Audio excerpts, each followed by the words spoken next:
भावाधिकरण आरंभ होता है। यह पूर्वोत्तर अधिकरणों में संबंध प्रतियोगी अनियोगिता संबंध है। प्रतियोगी अनियोग भाव संगति से यह अधिकरण को आरंभ किया जा रहा है, क्योंकि अब तक जीवात्मा का स्वयं ज्योति स्वरूप स्वप्न के आधार पर आपने निर्णय लिया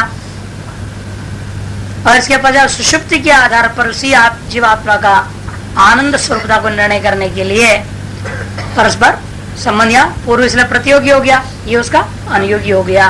प्रतियोगी अनुयोगी भाव संगति से आरंभ होता है।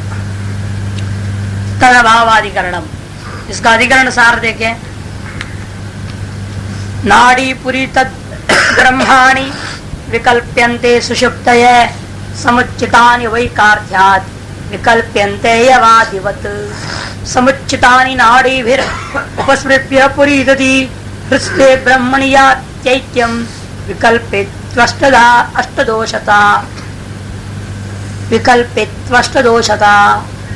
नाड़ी पुरीता और ब्रह्म, सुषुप्ति का अधिष्ठान कौन है? स्थान कौन सा है? सुषुप्त स्थान। सुषुप्त है, ये तीन स्थानों का विकल्प मानता है पूर्व पक्षी।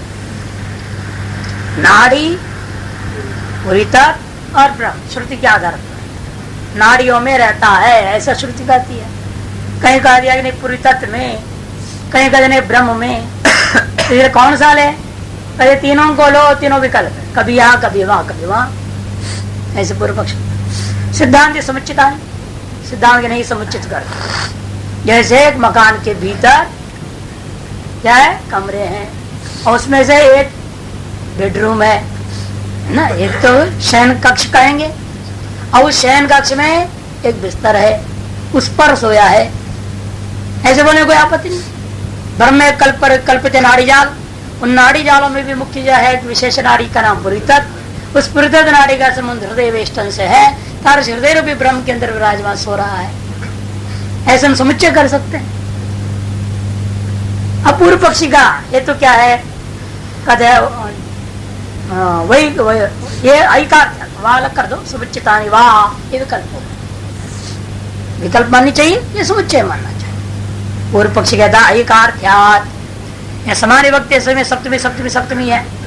एकार्थ तो मैंने समानाधिकरणत्व, समानाधिकरण मैंने समान विभक्तिकत्व समानाधिकरण, सभी में सप्तमी। नाड़ीषु पुरीतति ब्रह्मणि ऐसे शब्द है ना, तो इसीलिए सप्तमी तत्व का सामान्यता विशेष रूप में प्रयोग होने से तो यह क्या मानना चाहिए?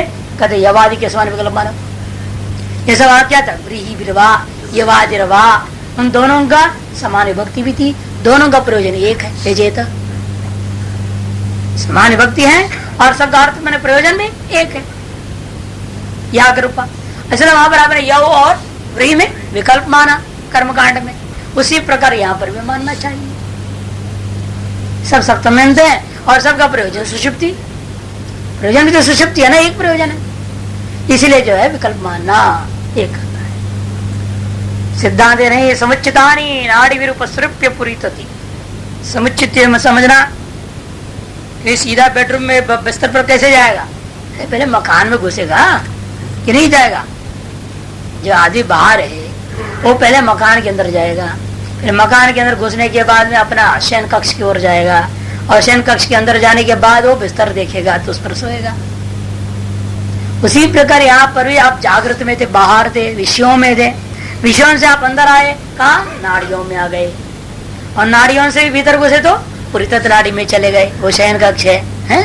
अब उसके अंदर भी एक हृदय वेष्ट हो, तो हृदय के ऊपर है पुरीतत्व, और हृदय क्या हो? इसलिए बेड जैसा हो गया, उसके वो ब्रह्म है, हार्द ब्रह्म, उसमें आके सो गए। ऐसा अर्थ करने में कोई आपत्ति है नहीं, इसे समुच्चय हम मानते हैं। नाड़ भी उपसृप्य, नाड़ियों के माध्यम से गमन करता हुआ पुरीतत्व में गया और पुरीतत्व से भी हृदय ब्रह्मणि, तद उसका वेष्टन रूपा जो हृदय है ना, हृदय का वेष्टन था वो, इसे हृदय के अंदर ब्रह्म में जाकर के वो सो गया। याति ऐक्यम, और वहां जाकर के वो ब्रह्म के साथ एकत्व को प्राप्त किया, भी तो करें। याति ऐक्यम, और विकल्प मानोगे तो अष्टधा दोष हो जाएगा, अष्टदोष से ग्रस्त। अनुष्ठापकत्व, अनुष्ठापकत्व, प्रामाण्यता और अप्रामाण्यता, चार होता है, एक पक्ष का और दूसरे पक्ष का, फिर चार हट दोष हो जाता है। विचार करेंगे, देखिए तो बताएंगे। सूत्रात है तदभाव नाड़ीषु तच्छ्रुतेरात्मनि च। तदभाव प्रकृत स्वप्न का अभाव रूपा क्या है? सुषुप्ति है। तदभाव माने सुषुप्ति ही। तद माने तस्य अभाव, तस्य कस्य? स्वप्नस्य अभाव। तो स्वप्न का भी अभाव अवस्था क्या हो गया? सुषुप्ति है। वह सुषुप्ति जो है नाड़ियों में प्रवेश के द्वारा आत्मा में जाकर के होता है। नाड़ीषु आत्मनि, ऐसा नाड़ीषु बीच पुरित का नाम नहीं लिया सूत्रकार ने, मैंने समझ लो। नाड़ी नाड़ियों से फिर हो गया पुरित, पुरित से हो गया आत्मा, उस आत्मा में जाकर सोता है। क्यों? तच्छ्रुते है, क्योंकि तत्व श्रुतियों में ऐसा ही एक प्रयोजन को लेकर विभिन्न स्थान जो बताया जा रहा है उसका तात्पर्य ऐसा ही लेना चाहिए, समुच्चय पूर्वक ही घटाना चाहिए। स्वप्नावस्था परीक्षिता, स्वप्नावस्था का विवेचन हो गया। सुषुप्त अवस्था इदानीम परीक्षित है, और इस समय हम सुषुप्त अवस्था का चिंतन करने जा रहे हैं। तत्रैता सुषुप्त विषय श्रुतयो भवन्ति। अब इस विषय में, श्रुति के विषय में, सुषुप्ति के विषय में इतनी सारी श्रुतियां हैं जिसको लेकर बड़ा विवाद खड़ा हो जा रहा है। संशय का कारण विभिन्न प्रकार का परस्पर विरुद्ध कथन करने वाली श्रुतियां दिखाई दे रही हैं। कौन है वे श्रुतियां? क्वचित् श्रूयते छांदोग्य में श्रवण को मिला। तद्यत्रैतत् सुप्तः समस्तः संप्रसन्नः स्वप्नम न विजानाति आसु यदा नाड़ीषु सृप्तो भवति। जब नाड़ियों में जा करके, सृप्त माने जाके बैठ गया, नाड़ियों में घुस गया, सो गया वहां, तो यह किसी भी प्रकार के स्वप्न को नहीं जानता है। इतना जिस समय में ये तत्सुप्तः समस्तः संप्रसन्न, ये जीवात्मा है वह कैसा है? वह सुप्त है, वह सोया हुआ है। कर्णवृत्तियों को संहार करके जीव सोया है, और उस समय वो इसलिए क्या है? समस्त एकीभूत हो गया है। व्यस्त था ना अभी, और व्यस्तता से हट करके समस्त भाव में आ गया। और संप्रसन्न, परम खुशी से आनंद से रहता है, वहां पर संप्रसन्न होता है। बाह्य विषय संपर्जन जो कालुषरहित होने से वो संप्रसन्न होता है। ऐसा होता हुआ स्वप्नम न विजानाति, वो स्वप्न को नहीं जानता, क्योंकि उस समय कहा गया था फिर? तदा आसु नाड़ीषु सृप्तो भवति। उस समय जो है यह इन नाड़ियों में प्रविष्ट हो जाता है। अन्यत्र तो नाड़ी एव अनुक्रम श्रूयते, अन्यत्र नाड़ियों को अनुक्रम किया और आगे कहा पूरी तत्व में चला गया। ताभि प्रत्यवसृप्य पूरी ततिशेते, नहीं नाड़ी में नहीं सोता, और नाड़ियों से होकर के पूरी तत्व पहुंच गया और पूरी तत्व में जाके सोया, ऐसे कह दिया। अब यहाँ तो अधिष्ठान दिख रहा है पूरी तत्व, पूर्व में तो नाड़ियों में सो गया बोल रहा है, और अब कहते नाड़ियों में नहीं सोता है। अर्थात क्या है? कभी वहां सोता है, कभी यहाँ सोता है। जैसे एक मकान हो, 4 कमरे हो, कभी आप किसी कमरे में सो जाते, कभी किसी कमरे में सो जाते हैं, सभी आपके अधिष्ठान बन जाता है ना। तो इसलिए कहते हैं कि ऐसा मानने में, विकल्प मानने में कोई दोष नहीं दिखेगा, ऐसा पूर्व पक्ष कहेगा। तथा अन्यत्र नाड़ी रेव अनुक्रम्य, और दूसरे जगह में जाओ वहां तो कहते प्राण रूपी ब्रह्म कहते, कौशिक की ब्राह्मणोपनिषद में। तासु तदा भवति यदा सुप्तः स्वप्नं न कंचन पश्यति अतस्मिन् प्राण एव एकदा भवति। नाड़ी का यह अनुक्रमण कर कहता है, जिस प्रकार अन्यत्र नाड़ी का अनुक्रमण कर क्या कहा? उन नाड़ियों में तब होता है जबकि सुप्त कोई स्वप्न नहीं दिखता, अनंतर वह इस प्राण में ही एक हो जाता है। प्राणो ब्रह्म, प्राण रूपी ब्रह्म में एक हो गया, ब्रह्म सो गया। तथा अन्यत्र हृदयांडक में देख लो, ये ईशो अंतर हृदय आकाश तस्मी शेते, जो हार्द आकाश है मैंने हार्द ब्रह्म है, उसी में जाके सोया है। तो स्पष्ट शब्दावली है, वहां तो प्राण कह दिया ना, यहाँ तो हृदय आकाश कह दिया, और आकाश स्थलिंगा से अपने इस प्रकरण को निर्णय कर चुके पहले से ही। इतना इन्हें छांदोग्य में भी देख लो, तथा अन्यत्र सता स्वम तथा संपन्न भवति स्वम अपीतो भवति, स्वम या स्वस्मिन अर्थ में उस समय वो सत से एकीभूत हो गया, क्योंकि वो स्वयं में ही लीन हो रखा है, वो सप्त में लीन हो गया। बृहदारण्यक में एक और जगह तथा प्राज्ञेन आत्मना संपरिष्वक्तो न बाह्यं किंचन वेदनांतरम। प्राज्ञात्मा ने ब्रह्म, उस ब्रह्म के साथ आलिंगन करके एक ही भूत हुआ यह जो है जीवात्मा, न बाह्यं किंचन वेदनांतरम, जागृत को भी नहीं जानता, स्वप्न को भी नहीं जानता। बाह्य हो गया जागृत, आंतर हो गया स्वप्न, दोनों को नहीं जानता। इस प्रकार से श्रुतियों को दिखाया। ये सब विषय वाक्य। अब यह संशय क्या हुआ इसमें, इन विषय वाक्यों को देखने पर? तत्र संशय किम एतानि नाद्यादीनि परस्पर निरपेक्षानि भिन्नानि सुषुप्त स्थानानि आहोस्वित परस्पर अपेक्षया एकम सुषुप्त स्थान इति।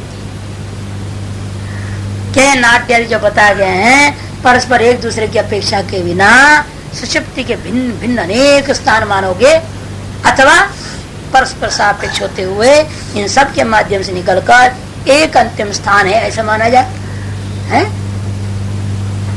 तो कहते नहीं भाई, लोक व्यवहार में तो अलग अलग ही हो सकता है, क्या दिक्कत है? लोक व्यवहार में भी देखने को मिला, कभी तो बरांडे में ही सो गया, सोफा सेट पर ही सो जाता है आदमी, है ना, कभी तो कहीं सो जाता, कभी कहीं सो जाता है। तो विकल्प है, ये नहीं रोज शयन कक्ष में ही जाएगा वहीं सोएगा, वो जरूरी तो है नहीं। सामान्य रूपेण ऐसा होता है ना, वे विचार तो ये है, इसे विकल्प उसके सामने है ना। तो कहते हैं पूर्व पक्षी किंता प्राप्त, इसमें दोनों पक्षों में से कौन सा प्राप्त हुआ? पूर्व पक्ष तो भिन्ना नहीं है, वो भिन्न भिन्न मानव स्थान, अनेक स्थान है सुषुप्ति का। उतः एकार्थत्वात्, एकार्थत्वात् का दो अर्थ, एक प्रयोजनकत्वात् अथवा समान विभक्तिकत्वात्। समान विभक्ति है और एक प्रयोजन है, समान प्रयोजन है। वो स्वयं समझा रहे देखे, नहीं एकार्थताम क्वचित परस्परापेक्षत्वम दृश्यते गृहीयवादी नाम। देखो, एक प्रयोजन से उद्दिष्ट होकर के विहित पर जो वस्तु होंगे वहां परस्पर अपेक्षा उनका नहीं होता देखा गया। जैसे व्रीर्वा यवैर्वा यजेत, व्रीभिर्वा यवैर्वा यजेत, या व्री से याग करो अथवा जो से याग करो, मर्जी अपनी। विकल्प है, दोनों में समान विभक्ति है। तृतीया करणत्व का बोधक दोनों ही है, और एक याग रूपी प्रयोजन को सिद्ध करने के लिए कर्ण रूप वस्तु है वो। तब क्या करेंगे आप कहेंगे विकल्प मानूंगा। वहां तो और कोई गति नहीं था, गति में विकल्प मानना पड़ता है, इसलिए मत्वर्थ भयात व्यपदेशात, ये सब हेतु दिया ना, तद व्यपदेशात, और अगति भी मजबूरी में आपको मानना पड़ गया।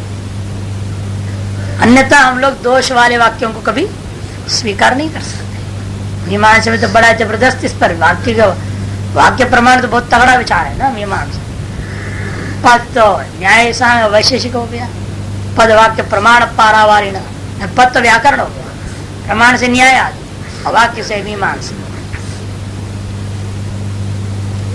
इसलिए उनका कहना है कि व्रीहि विरवा यवैर्वा यजेत में जिस प्रकार से आपने विकल्प माना, उसी प्रकार यहाँ समान विभक्ति को पूर्वक एक प्रयोजन को लेकर के कथित ये सारी जो नाड़ी है, पूरी तत्व ब्रह्म है, इनको अलग अलग स्थान मानना चाहिए। नाट्यादिनांत एकार्थ सुषुप्तौ दृश्यते, नाड़ियों की एक प्रयोजनता सुषुप्ति में ही है, ये बात सिद्ध है। नाड़ीषु सृप्त भवति पुरीततिशेते इति च। सुषुप्ति रूप एक प्रयोजन के विषय में ही इन नाड़िया समस्त वस्तुओं की एकार्थता का बोध होता है। तत्र तत्र सप्तमी निर्देश से तुल्यत्वात्, आ गया ना, विभक्ति भी तुल्य है और सुषुप्ति रूप एक प्रयोजन भी तुल्य है, अतएव आपको विकल्प मानना ही चाहिए। ननु नैवं सति सप्तमी निर्देश दृश्यते, लेकिन ऐसा भी तो श्रुति है जहाँ सप्त का निर्देश नहीं है। सता समितता संपन्न भवति स्वम अपि तो स्वम द्वितीय, अरे वो सप्तम अर्थ में द्वितीय है। पूर्व पक्षी क्या अधिशीषतासाम कर्म कहते, देखो सता समितता संपन्नो भवति नैष दोषः तत्रापि सप्तम्यर्थस्य गम्यमानत्वात्, वहां भी सप्तम्यर्थ ही हमारे द्वारा लक्षित है, श्रुति के द्वारा लक्षित है, समझो। वाक्य शेषो ही तत्र आयतनैषी जीव सदुपसर्पति इति आह।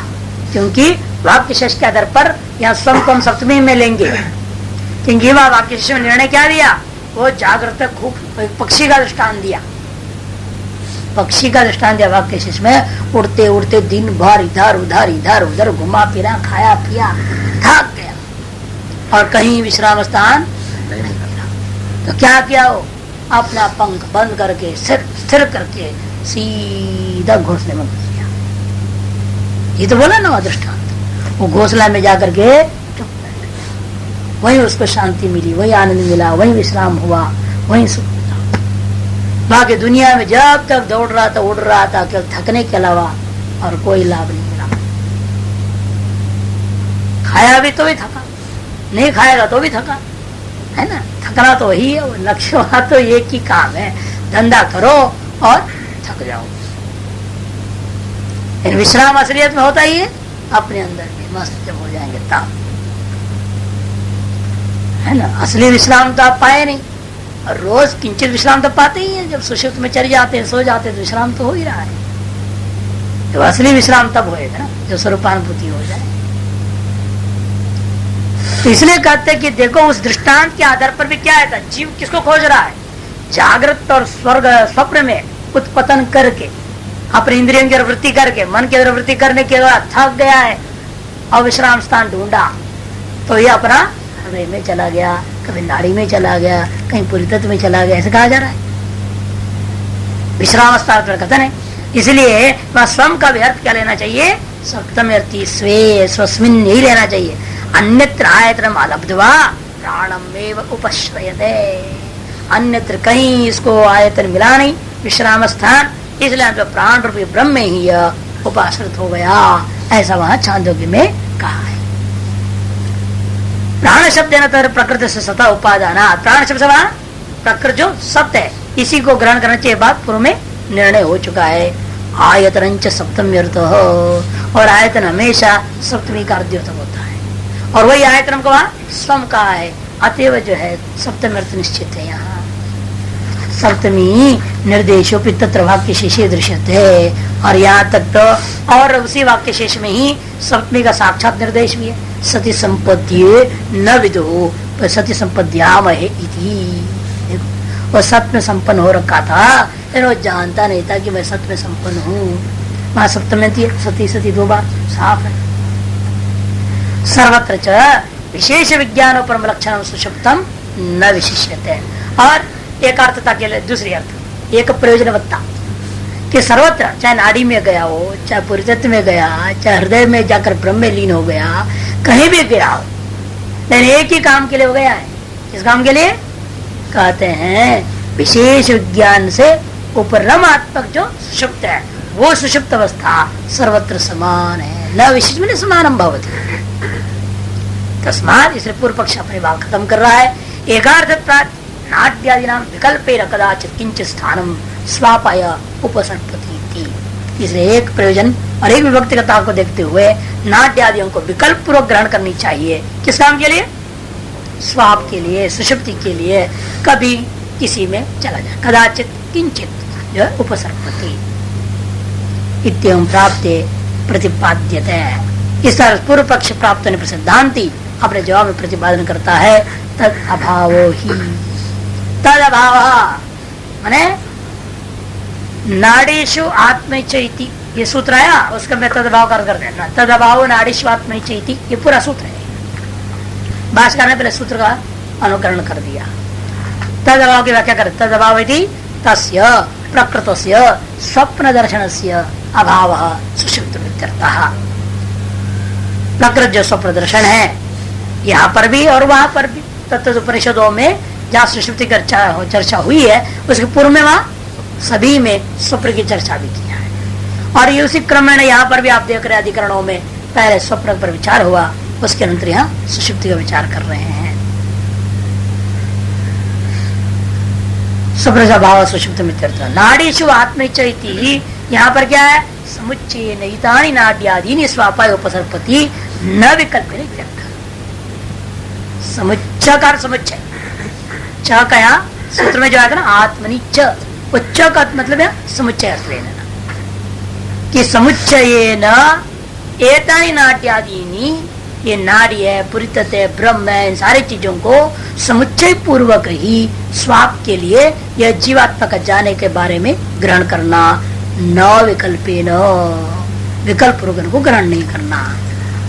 कुतः साधा अर्थ आपने कैसे निकाल लिया जी? कहते हैं श्रुते है तच्छ्रुते है हेतु तच्छ्रुते है तथा ही। कहा है कैसा है श्रुति? वही समझा है। तथा ही सर्वेशा में नाट्यादि नाम तथा सुषुप्ति स्थान श्रूयते, सभी नाड़ी आदि सभी को तत्श्रुतियों में श्रुति स्थान ने सुनाई दिया। तच्च समुच्चय संग्रहितम भवति, उस समुच्चय में ही ग्रहण संग्रह किया हुआ है मानना। क्यों? विकल्प ही येषाम पक्षे बाद से, यदि विकल्प मानो में के एक पक्ष में उसका बाद हो जाएगा, बाद हो जाए तो बाद पक्ष में 4 दोष का हो जाएगा और स्वीकार पक्ष का 4 लाभ होगी।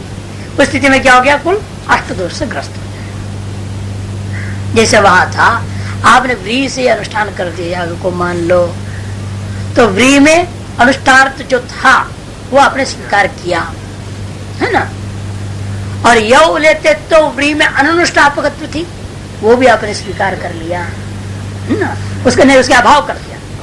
यव पक्ष में जो व्री में अनुष्ठापकत्व कहा था उसको आपने बात दिया है ना, अनुष्ठापकत्व अभाव हो गया। नहीं नहीं नहीं बात को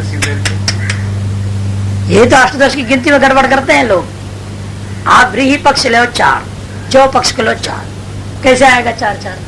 व्रीहि जब मानेंगे, व्रीहि तो स्वयं विधि था ना, उस अनुष्ठापकत्व है, जो में भी अनुष्ठापकत्व है, दोनों में थी। लेकिन जब व्रीहि में मैं अनुष्ठापकत्व मानूंगा, यो में अनुष्ठापकत्व आ गया, ठीक है ना। तो व्रीहि में अनुष्ठापकत्व, जो में अनुष्ठापकत्व, व्रीहि में विद्यमान प्रामाण्यता का स्वीकार है ना, है कि नहीं, और जो में विद्यमान प्रामाण्यता का अस्वीकार, 4 हो गए। ठीक, यव पक्ष में जाओ, अब उल्टा बनेगा। वहां यव में आपने अनुष्ठापकत्व को स्वीकार किया, व्रीहि में विद्यमान अनुष्ठापकत्व को त्याग दिया, और जब में विद्यमान प्रामाण्यता को स्वीकार किया तो व्रीहि में विद्यमान प्रामाण्यता को अपने त्याग दिया। विपरीत 4 वो हो जाएंगे। तो एक पक्ष को मान लिया आपने, वो 4 तो आपने ले ली और दूसरे को आपने छोड़ दिया, बाद हुआ। ये बाद पूर्वी का 4 और स्वीकार पूरी का 4, 4 और 4 ये 8, विकल्प जहां मारोगे 8 दोष आएंगे। ये दोष वो 4 भी दोष ही है, क्योंकि एक ही प्रमाणिता मान के दूसरे की प्रमाणिता न मानना भी एक दोष है। प्रमाणिता माना आपने, इसमें क्यों माना, उसे क्यों नहीं माने, ये दोष है। जब प्रामाणिकता को स्वीकार करना भी दोष, दूसरे की प्रामाणिकता का त्यागना भी दोष है, क्योंकि दोनों में समान प्रामाणिकता थी ना, दोनों में विद्यमान समान प्रामाणिकता में आपने एक में विशेषता लाए, उसको स्वीकार कर लिया, इसलिए आप विशेषता जो ला रहे हैं यही दोष है। यदि प्रामाण्यता को स्वीकार कर रहा हूं, लेकिन जब एक ही प्रामाण्यता स्वीकार करने के लिए विद्यमान समान प्रामाण्यता को बात करनी पड़ती है, अतएव व्रीहि में विद्यमान प्रामाण्यता को स्वीकार करना भी दोष है ना, क्या अभी इसे 4 और 4 दोनों ही दोष ही है सब, इसलिए अष्ट दोष कहा जाता है इसको। विधि है दोनों में, तो विधि का दृष्टिकोण से 2 अष्ट दोष हो गया। इधर विकल्प में यहाँ भी करेंगे तो यहाँ भी वही हाल होगा। जिस समय हम नाड़ी को मान लेंगे, नाड़ी रूपी सुषुप्ति का स्थान मान लिया आपने, उस समय क्या हुआ, अन्य में विद्यमान प्रामाण्यता को आपने बात दिया, अस्वीकार किया, और नाड़ी में कथित प्रामाण्यता को विशेषता प्रदान करके उसको मात्र स्वीकार कर रहे हो। अन्य में भी था इसके समान ही है, यथा नाड़ी में प्रामाण्यता है उसी प्रकार से पुरुषत्व में भी प्रामाण्यता है, ब्रह्म में भी प्रामाण्यता समान है। जैसे इसमें जो अनुष्ठापकत्व है उसी प्रकार उसमें भी अनुष्ठापकत्व है, उस अंत ब्रह्म में भी अनुष्ठापकत्व है, सभी में समान अनुष्ठापकत्व है, समान प्रामाण्यता है। तब अब एक को मान रहे हो का मतलब क्या, उसमें हमने विशेष प्रामाण्यता को स्वीकार कर लिया, ये एक दोष हो गया, और अन्य में विद्यमान प्रामाण्यता को अभाव कर दिया, यह दूसरा दोष हो जाता है। और तीसरी बात, एक में विद्यमान अनुष्ठापकत्व विशेषता लाकर स्वीकार कर लिया, तो अन्य में विद्यमान अनुष्ठापकत्व को त्याग दिया, ये 4 दोष हो गया। एक के पक्ष ले लेंगे, ठीक इसमें विपरीत और दूसरे को लोगे तो उसमें भी आएगा, तीसरे लोगे तो उसमें भी आएगा। किसी भी एक को लेंगे, अन्य का त्यागने के कारण से एक में विशेषता आपने महत्व प्रदान कर दिया, दूसरे को त्याग दिया, अतः दोनों ही दोष है। महत्व देना भी दोष है, त्यागना भी दोष है। दो वस्तु समान है, समान दो वस्तु को एक को महत्व देना, दूसरे को त्यागना, ये दोष होता है, दोनों में दोष हो गया। ये आपको देखना है, लौकिक दृष्टांत से देख लो। 4 मंडलेश्वर जी को बुलाओ, 4 मंडलेश्वरों को बुला दो कोई कार्यक्रम में, एक एक गद्दी थोड़ी ऊंची कर दो और बाकी 3 की नीचे कर दो। वो कहेंगे हम चारों बराबर है, मंडलेश्वर है, हम भी, वो भी, वो भी, वो भी, और तुमने एक को क्यों 6 इंची ऊंचा गद्दी लगा दिया है? विशेषता क्यों दे रहे हो? ये भी दोष है तुम्हारा है। और हमारी विशेषता समानता को घटा दिया, ये भी दोष है, इसलिए हम बहिष्कार कर देंगे, चले जाएंगे ना। तो किसी भी एक या 4 समान है या 2 समान है या 3 समान है, जो जितने भी होंगे उनको बराबर गति लगनी चाहिए।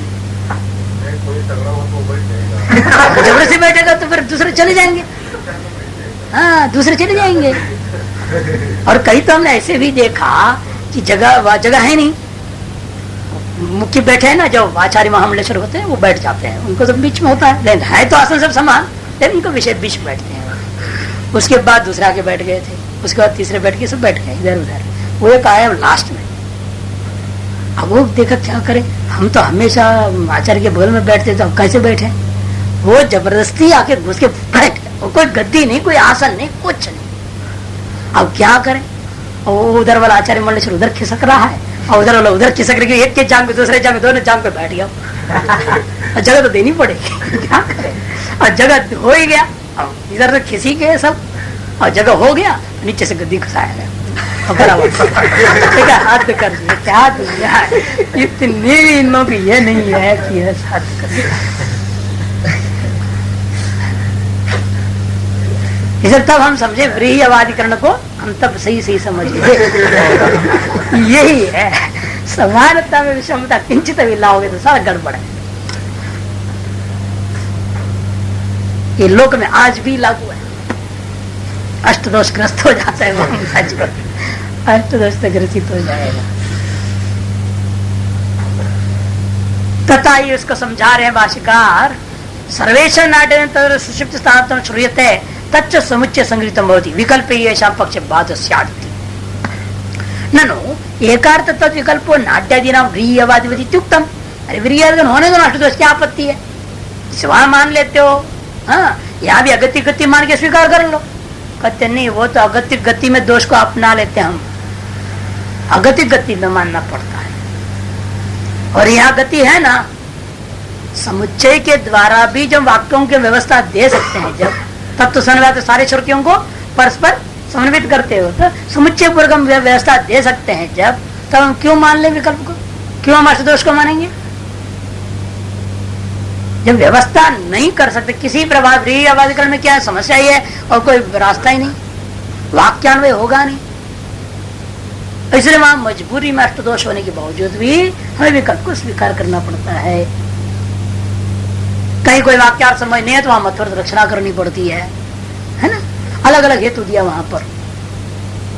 तो इस प्रकार से 4 प्रमुख हेतु दिया ना वहां, 4 प्रमुख हेतुओं के आधार पर दोषों को भी स्वीकार करना पड़ता है। लेकिन यहाँ ऐसा कोई समस्या नहीं है, हम समुच्चय से व्यवस्था दे ही पा रहे हैं। नहीं सिद्धांत कहता है ऐसा मत कहो, हम दोष को नहीं मानेंगे। क्यों नहीं? एक विभक्ति निर्देश मात्रेण एकार्थत्व विकल्पश्च आपत्ति। एक विभक्ति निर्देश मात्र को लेकर एक प्रयोजनवत्ता और विकल्प इत्यादि का तुम लगा नहीं सकते हो। क्यों? विपरीत भी देखा गया, नानार्थत्व समुच्चय अपि एक विभक्ति निर्देश दर्शनात् प्रासादेशेते पर्यंकेशेते इत्योमदिषु। ये नानार्थक होते हुए भी उनका समुच्चय करने पर व्याख्या किया जाता है, ऐसा देखने को मिला। वहां भी समान विभक्ति है और समान प्रयोजन भी है। मकान में सो रहा है, ठीक ही तो है, बाहर नहीं सोया ना बगीचा में, मकान में सो रहा है तो भी ठीक है। शयन कक्ष में सोया है गलत बोल दिया गया।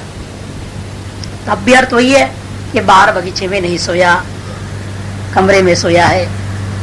अवध नहीं, वो अपने बिस्तर पर सोया है, तभी ठीक है। इसका मतलब बगीचे में नहीं सोया। तीनों में कोई विरोध नहीं है। प्रासादे शेते, शयन कक्षे शेते अथवा पर्यंके शेते कहो, इनमें कोई विरोध नहीं है। वह समुच्चय हो जाएगा। मकान प्रासाद के भीतर वाला शयन कक्ष, उस शयन कक्ष के भी भीतर विद्यमान जो पर्यंक, उस पर्यंक पर वो सोया है। समुच्चय हो सकता है कि नहीं हो सकता है? और सभी में स्वप्न दिख रहा है और सभी का लक्ष्य सुषुप्ति है, सोना ही है। समान विभक्ति, एकाएक प्रयोजन होते हुए भी वहां समुच्चय हुआ कि नहीं हुआ? वैसे यहां हम क्यों नहीं कर सकते? ये सिद्धांति कह रहा है। उस तरह से हम यहाँ भी कर सकते हैं, तात्पर्य है। नानार्थत्व और समुच्चय होने के बावजूद भी एक व्यक्ति का निर्देश देखने को मिलता है। जैसे प्रासाद क्षेत्र, शयन कक्ष क्षेत्र जोड़ लेना चाहे, पर्यंक क्षेत्र इत्यादिश। तथा यहाँ भी उसी पर यहाँ पर भी हम नाड़ीशु क्षेत्र, पुरीतति क्षेत्र, ब्रह्मणी क्षेत्र कहने में कोई आपत्ति नहीं है। ब्रह्मणी च सुप्रीति तद उपपद्यते समुच्चय, इसलिए यह भी समुच्चय हो सकता है। क्योंकि ये जो तीनों चीजों परस्पर विरोध नहीं, परस्पर विरोध तब होगा ना, एक बार आपने कह दिया प्रासाद क्षेत्र है ना, और दूसरे बार कह दिया नहीं भाई वो तो वने क्षेत्र, वहां तो भाई विरोध है, वहां समुच्चय नहीं होगा। जब प्रासाद में सो रहा है तो वन में नहीं है, यदि वन में ही प्रासाद हो तब तो समुच्चय वहां भी हो जाएगा। वन में सो रहा है और वन में बना हुआ प्रासाद में सो रहा है, तभी समुच्चय हो जाएगा।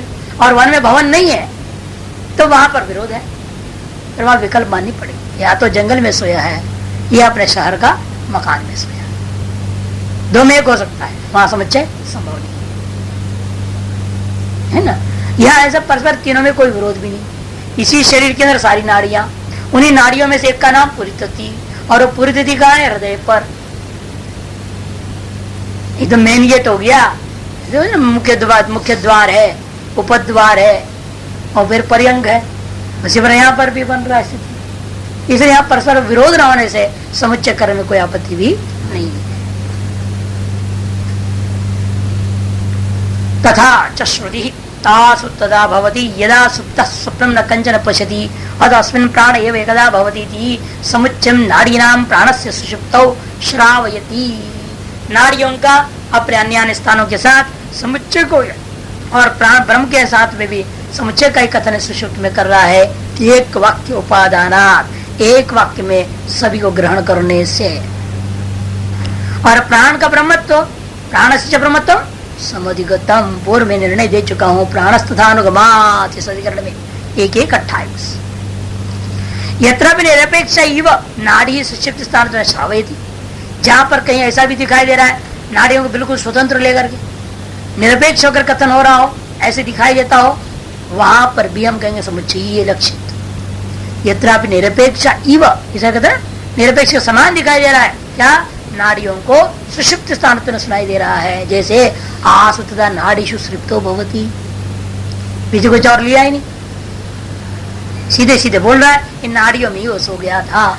अन्य निरपेक्ष ना, या पुरीता से लेन देन नहीं है। स्वप्न न पश्यति कर कोई ऐसा वाक्य भी नहीं है साथ में। अन्य निरपेक्ष स्वतंत्र कथन लग रहा है, लेकिन वहां पर भी तत्रापि प्रदेशांतर प्रसिद्ध ब्रह्मण अप्रतिषेधात् नाड़ी द्वारेण ब्रह्मणीय तिष्ठति प्रतीयते है। वहां पर भी प्रदेशांतर श्रुत्यंतर में जो प्रसिद्ध है ब्रह्म में, वो का उस ब्रह्म में जो सोना है उसका प्रसिद्ध भी नहीं यहाँ पर। ये तो नहीं कहा आसुतदा नाड़ीषु सप्तो भवति ब्रह्मणि न शेते, ऐसे तो नहीं कहा। नाड़ियों में ही सो गया और ब्रह्म में नहीं सोता या पूरे तत्व में नहीं सो रहा है, ऐसा कोई निषेध वर्ग भी नहीं। अतएव परस्पर विरुद्ध भी नहीं है और निषेधक वाक्य भी नहीं है, इसलिए मानना पड़ेगा यहाँ समुच्चय। प्रदेशांतर प्रसिद्ध जो ब्रह्म है उसका अप्रतिषेधात्, तो हम क्या करेंगे? दोनों को जोड़ देंगे, नाड़ीशु कर देंगे, नाड़ी भी कर देंगे, सब में करता है। दोनों का अन्वय करते हुए क्या करना है? नाड़ी भी सृप्ता कहा गया ब्रह्मणी शेते, ऐसा जोड़ देना। नाड़ी द्वारेणैव ब्रह्मण्येव अवतिष्ठते इति प्रतीयते, ऐसे अर्थ प्रतीति होगी। न चेमपि नाड़ीषु सप्तमी विरुद्धते, और ऐसा अर्थ फिर नाड़ी भी हो जाएगा ना, फिर सप्तमी का कथन विरोध हो गया, आप कर्ण पर अगले हो गए। तो बात सही है, लेकिन फिर भी कोई विरोध नहीं होता। क्यों? नाड़ी द्वारा भी ब्रह्म उपसर्पण सृप्त एवं नाड़ीषु भवति, नाड़ियों के माध्यम से जब जा रहा है तो नाड़ियों में होकर के तो जा रहा है ना। नाड़ियों के द्वारा ब्रह्म पहुंचा का मतलब क्या? नाड़ियों में होते हुए जा रहा है। इधर नाड़ियों में होते हुए यार तब भी निकलेगी, उसके सप्तमित्व का बाध नहीं हो रहा है। भले शब्दावली में प्रयोग कर नाड़ीभिर सृप्त्वा, लेकिन नाड़ीभिर सृप्त्वा कर गया, पहले नाड़ियों में चला, फिर चल करके उसके बाद ब्रह्म में जाके सोया। इसे वहां पर भी मे का अर्थ का बाध, सप्तमी का बाध नहीं होता। नाड़ी द्वारा भी ब्रह्म उपसर्पण, ब्रह्म की ओर जाता हुआ नाड़ी के द्वारा जो जा रहा है, कह रहे हैं वह सृप्त एव नाड़ीषु होती, तब नाड़ियों में होकर के ही हो गया है। यथा यो ही गंगया सागरं गच्छति गतएव स गंगायाम भवति, जो गंगा के माध्यम से बहते बहते बहते समुद्र में चला जा रहा है, वो गंगा में भी बह रहा है। गंगा जी के द्वारा समुद्र में पहुंचा, तृतीया है, लेकिन कैसे पहुंच रहा है? गंगा में तैरते हुए जा रहा है, या गंगा में बहते हुए जा रहा है, यही अर्थ निकलेगा। सप्तमी का तभी बात यथा नहीं होता, वैसे यहाँ भी समझो। अभिचात्र रश्मि नाड़ी द्वारात्मक ब्रह्मलोक मार्ग से विवक्षितत्वात्, और नहीं रश्मि नाड़ी इत्यादि के द्वारा ब्रह्मरूपी लोक को प्राप्त करने का मार्ग ये बात है, यह भी वास्तव में विवक्षित है। अध्ययन पर सर जोड़ना भी जरूरी है, सीधे ब्रह्म नहीं जाएगा। सीधे ब्रह्म जाने तो कहीं भी रहे तभी हो जाना चाहिए ना, आंख खुला रहे तो सो जाए, तो ब्रह्म तो सब जगह है, ब्रह्म तो सर्वत्र व्यापक है। अब ब्रह्म में सोने के लिए कुछ करना पड़ेगा क्या? फिर अपने स्वरूप में सो जाने के लिए इतना फिर लफड़ा क्यों कर रहे हैं आप? लाइट बंद करते हो, रजाई ओढ़ लेते हो, सारे ठंडी की सामग्री सब सेटिंग कर रहा हो, है ना? क्या जरूरत इनकी? ब्रह्म सर्वत्र है, सो जाओ ब्रह्म में, बैठे बैठे खड़े खड़े है, कहीं भी। ऐसा नहीं होता है ना, इसलिए यहाँ पर मानना ही पड़ेगा, वो पर एक मार्ग दिखानी पड़ेगी। फिर वो सामान्य सर्वव्यापक ब्रह्म में सो नहीं तो सोता नहीं, कोई विशिष्ट औपाधिक ब्रह्म में जाकर के सो रहा है, वो औपाधिक ब्रह्म में जाने का मार्ग बतानी पड़ेगी। और मार्गों को बताने के अलग अलग श्रुतियों में एक एक जगह एक एक चीज का वर्णन हुआ, कहीं नाड़ी बोला, कहीं पुरितस बोला, कहीं कुछ बोल रहा है। अपिचात्र रश्मि और नाड़ी द्वारात्मक ब्रह्मलोक मार्ग से विवक्षितत्वात् नाड़ी स्तुत्यर्थम सत्य संकीर्तनम, अतएव संस्था मार्ग का भी स्तुति करने के लिए सीधे कहते नाड़ी में सोता है, ऐसे सीधे बोल दिया।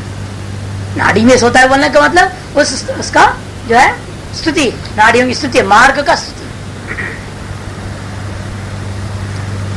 अच्छा, नाड़ी शुद्ध इत्युक्त्वा, इसलिए आगे क्या बोला? तम न कश्चन पापमा स्पृशति कह दिया। तम न कश्चन पापमा स्पृशति, ये जो वाक्य शेष है ये भी निर्णय दे रहा है हमको, तो नाड़ी में ये रहता नहीं है। तो नाड़ियों में ऐसा कोई चीज नहीं है जहाँ पाप का पुण्य का स्पर्श न हो। कहाँ पहुंचने पाप पुण्य का स्पर्श नहीं होता? ब्रह्म में। ये जो क्या उसमें है ना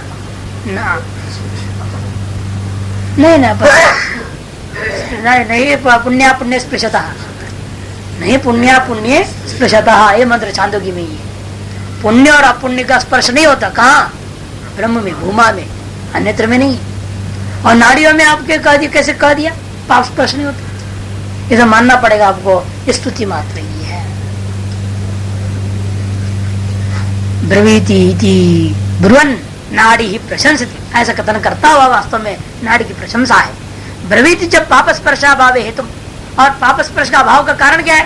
तेजसा ही तदा संपन्न भवते, तेज बने ब्रह्म के साथ वो नाड़ियों के माध्यम से एकीभूत हो गया, इसलिए जो है वह पाप संबंध नहीं है।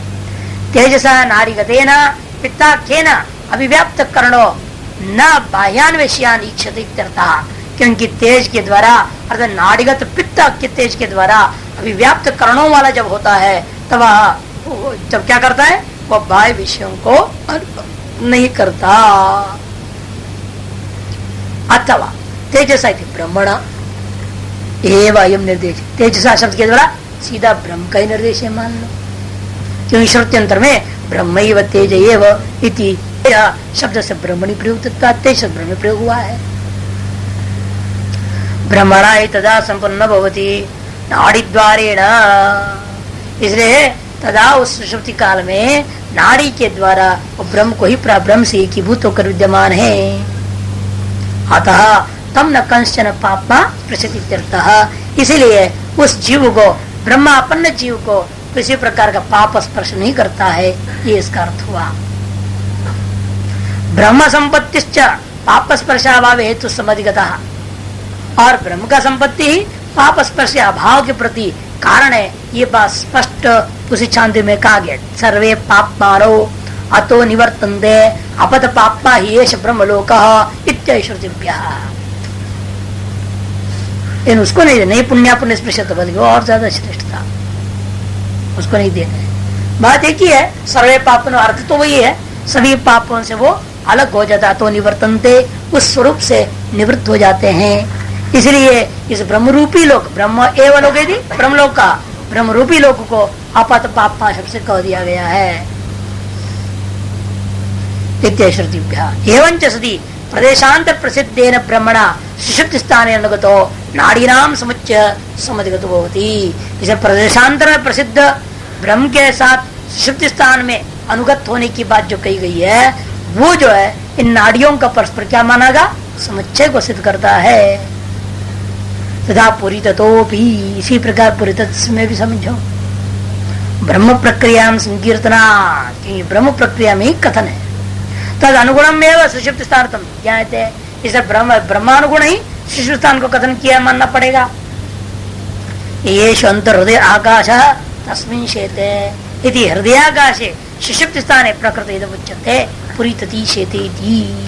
2:1:17 में पहले कहा वो अंतर्हृदय में जाकर रूपे आकाश में जाकर के सोता है, फिर आगे क्या बोला 2:1:19 में वह कहते हैं हृदय आकाश में सोने का स्थान के बारे में कथन का आरंभ करके कहते हैं पुरीतति शेते, तो विरुद्ध हो गया ना। फिर यदि आप समुच्चय नहीं मानोगे, एक मंत्र आगे पीछे में चर्चा पूरा सुषुप्ति का ही है, सुषुप्ति की चर्चा में 2 स्थान कथन कर रहे हैं ना, उसमें आकाश भी कह दिया और पुरीतति भी कह दिया।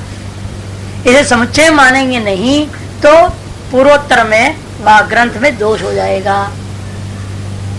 वैसे कहता है यह यशवंत इत्यादि में क्या हो गया, फिर पूरी तत्ति हृदय परिवेष्टन बन जाते। हृदय प्रतिष्ठा क्या लेना, हृदय परिवेष्टन विशेष है वो। तद अंतर्वर्ती भी हृदयाकाशे शयानः, उसके अंतर्वर्ती हृदयाकाश में सोए को क्या ऊपर बोल दिया, पूरी तत्ति शेते बोल दिया। इस कमरे के अंदर सोया है, उसको बोलते भवन में सोया है।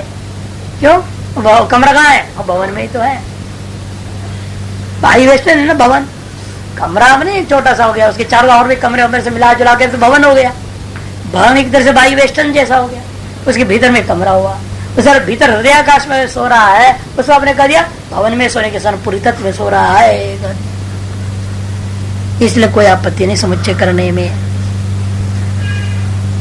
इति वक्तुम शक्यते, इसलिए पूरी तदिशेति वक्तुम शक्यते। प्राकार प्रक्षिप्ते पूरे वर्तमान प्राकार वर्तित, प्राकार जैसे वो मकान में रह रहा हो तो शहर के अंदर ही रह रहा है, और कह दिया लेकिन क्या है प्राकार में पूरे पूर्व में रहता हुआ को भी प्राकारे वर्तते कह सकते हैं। पूरे वर्तमान प्राकारे वर्तते उच्यते। हृदयाकाश जब ब्रह्मत्म समधिगतम, और हृदयाकाश क्या है, वो ब्रह्म है। यह भी पहले निर्णय दे चुके 1:3:14 में दहरा उत्तरेभ्य, दरह हो गया, दहरा बनाओ, र उल्टा हो गया, दहरा उत्तरेभ्य, इस सूत्र से पूर्व में ब्रह्म सूत्र निर्णय दे दिया। तथा नाड़ी पुरित समुच्चयो भी, बल्कि ऐसा भी वाक्य है जहाँ नाड़ी और पुरित का समुच्चय बता रहा है। ताभिप्रत्यवसृप्य पुरीतति शेते, देखो ताभि बने नाड़ी भी, यह समुच्चय स्पष्ट है। अवसृप्य पुरीतति शेते, एक वाक्य पादानात् अवगम्यते, एक वाक्य में दोनों को ग्रहण करने से यह समुच्चय अर्थ ज्ञापन हो रहा है। सत प्राज्ञयोश्च प्रसिद्धमेव ब्रह्मत्व। सत शब्द वाच्य भी ब्रह्म है, प्राज्ञन आत्मा संपरिशोक्त, प्राज्ञात्मा का भी शब्द ब्रह्म ही प्रसिद्ध है। एवं एतासु श्रुतिषु त्रीणि एव सुषुप्त स्थानानि संकीर्तितानि। इसलिए वास्तव में तीन ही, पांच नहीं है, सत कोई अलग नहीं है, प्राज्ञात्मा अलग नहीं है, वो सब एक ही चीज का है। इसलिए तीन स्थान बताया, एक नाड़ी, एक पुरतत्व, एक हृदय। नाड्य पुरतत्व ब्रह्मचेति तत्रापि द्वार मात्र नाड्य पुरतच्चा। इसलिए हृदय रूपी स्थान को प्राप्त करने के लिए, हृदय रूपी ब्रह्म स्थान को प्राप्त करने के लिए और नाड्य पुरतत्व क्या थे? द्वार मात्र ब्रह्मैव तो एकम अनपाई सुषुप्त स्थान। इसे वास्तव में ब्रह्म ही एकमात्र सुषुप्त स्थान है, वो अनपाई है, उसके अलावा कोई भी उसको विश्राम वास्तव में मिल नहीं सकता। अपिच नाड्य पुरतद्वा जीव से उपाध्य आधार एवं भवती। बल्कि उल्टा क्या है, चाहे नाड़ी हो चाहे पुरतत्व हो, जीव का जीव से उपाध्य आधार, जीव का उपाधि का आधार मात्र ही है। तत्र से करणानि वर्तन्ते, क्यों वहां पर कर्ण तो काम करते रहते हैं कि नाड़ियों में त्वग इंद्रिय है ना, एकाकरण रह गया तो कई काम हो जाएंगे, फिर मन भी रहेगा वहां, अंतकरण पूरे रहेंगे। जैसे नाड़ियों में रहते वक्त बस उपाधि की रहता है, निरुपाधि ब्रह्मस्वरूप को प्राप्त नहीं कर सकता। तत्र अस्य करणानि वर्तन्ते नहीं उपाय संबंध मित्रेण स्वदैव जीव से आधार कश्चित भवति संभवती। लेकिन उपाय संबंध के बिना स्वतः ही जीव का कोई आधार हो नहीं सकता।